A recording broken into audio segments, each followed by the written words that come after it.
কখনো কি ভেবেছেন ভালো মন্দের বোধটা কোথা থেকে আসে? যখন আপনি কোনো গুনাহের সুযোগ পেলেন কিন্তু নিজেকে আটকে রাখলেন, সেই না বলার শক্তিটা কিভাবে আসে?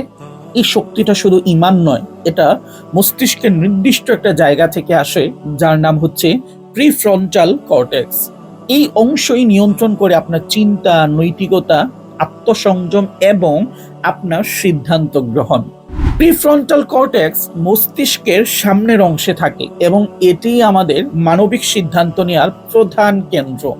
আপনি যখন রাগ চেপে যান, কাউকে ক্ষমা করে দেন, ধৈর্য ধরেন, তখন এই প্রিফ্রন্টাল কর্টেক্সটা সক্রিয় থাকে। বিজ্ঞান বলছে এই অংশটা যত বেশি সক্রিয় হয়, যত বেশি ব্যবহৃত হয়, আপনি তত বেশি সেলফ কন্ট্রোলড, দূরদর্শী এবং নৈতিক মানুষে পরিণত হন।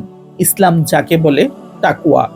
তাকুয়া মানে শুধু ভয় না, বরং সচেতন থাকা, প্রতিটি কাজে আল্লাহ তাআলা দেখছেন, এই বিশ্বাসের নিয়ন্ত্রণে থাকা।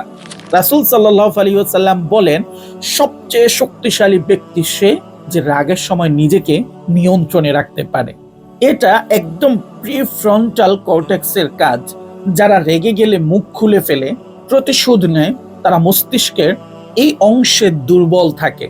আর যারা নিজেকে ধৈর্য ধরে রাখতে পারে, তাদের ভেতর গড়ে ওঠে তাকওয়ার একটা নিউরাল পথ।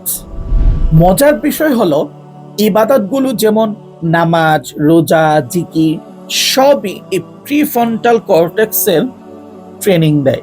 যখন আপনি রোজায় ক্ষুধার সময়ও নিজেকে সামলে রাখেন অথবা নামাজে মনোযোগ ধরে রাখার চেষ্টা করেন, তখন আপনার নিউরাল কানেকশন বাড়ে।